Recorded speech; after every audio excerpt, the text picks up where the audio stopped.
thought I had found the best value SUV of 2026.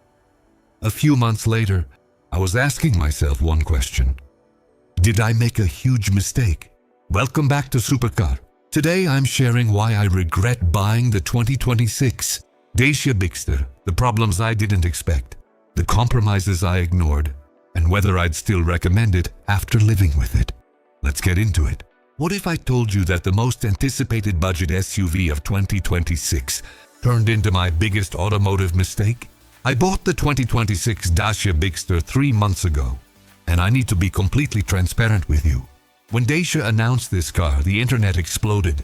A full-size family SUV with a rugged design, a massive footprint, and a price tag that undercut nearly every competitor by thousands. It sounded too good to be true. And as I sit here today, I am sad to report that, in my case, it absolutely was. I walked into that dealership excited. I walked out feeling like I had outsmarted the market. Now I just feel outsmarted by my own optimism. You know that feeling when you unwrap a gift that looks incredible on the outside, but the moment you touch it, you realize it is hollow?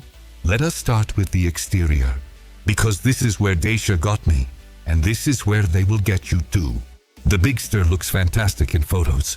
It has that boxy, almost Land Rover Defender-inspired silhouette, thick cladding, and a commanding road presence. My neighbors stopped to ask about it. People in parking lots took pictures, but that feeling fades the second you run your hand along the panel gaps. The second you close the door and hear a noise that no new car should make. And the second you realize the paint is so thin that a strong breeze might chip it. It is style over substance, and Dacia played that game perfectly. If the outside fooled me, the inside absolutely broke my heart. Step inside the 2026 Bigster and you are immediately reminded of where Dacia saved all that money. The dashboard is a sea of hard, scratchy plastic that creaks when the temperature changes. The seats, which look premium in the brochure, feel like they were stitched from the same material as a budget gym bag. And the technology? Dacia promised a modern connected cockpit. What I got was a touchscreen that responds to inputs like it is thinking about them first. A navigation system that once tried to send me into a river, and speakers that distort before you even reach half volume. In 2026, there is no excuse for an infotainment system this laggy. My 10-year-old phone feels like a supercomputer compared to what is glued onto that dashboard.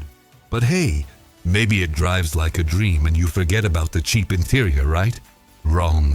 The driving experience is where my regret turned into genuine frustration.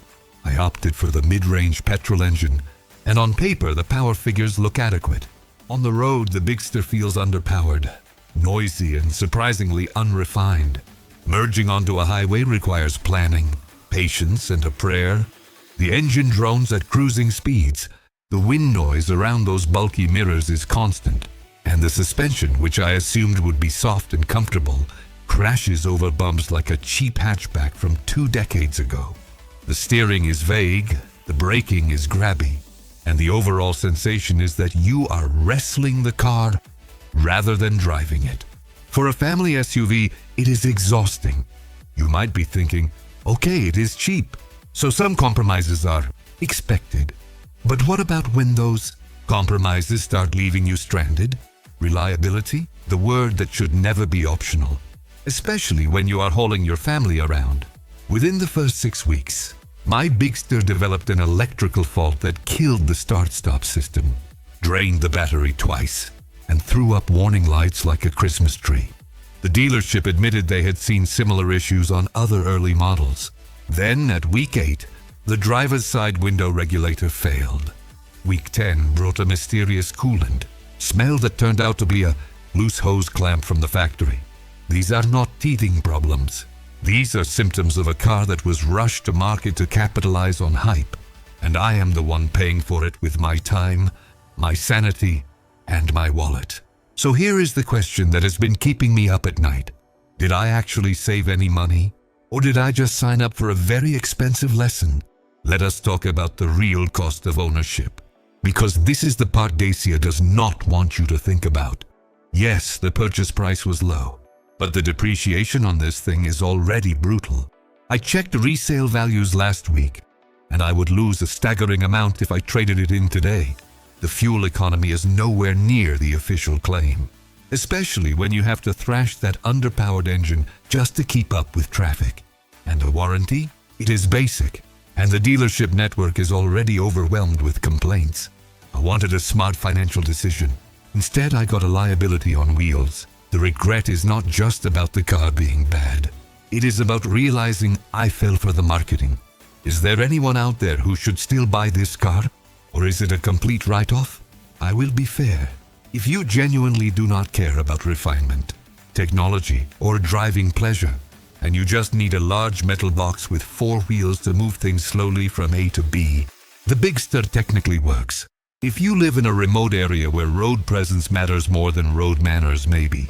But for the average family, for the commuter, for anyone who values their comfort, their time, and their dignity, I cannot recommend it. There are better options in the used market. There are better options if you stretch your budget slightly to a different brand. The Bigster proves that cheap is expensive when the experience is this poor. So what happens now? And what should you take away from my mistake? I am selling the Bigster. I will take the financial hit because keeping it feels like a slow bleed of both money and happiness. I'm sharing this with you because I do not want another enthusiast, another family, another hopeful buyer to walk into that showroom and make the same mistake I did. Do your research. Test drive for longer than 20 minutes. Read the owner forums, not just the press releases. And remember that a low price tag is never a bargain if the product makes you miserable every single day. Thank you for watching Supercar. If this video saved you from a bad decision, or if you just appreciate brutal honesty in a world of sponsored fluff, smash that like button, subscribe to the channel, and let me know in the comments if you have had a similar experience with a car that looked perfect on paper. Until next time, drive safe, spend smart, and never stop questioning the hype.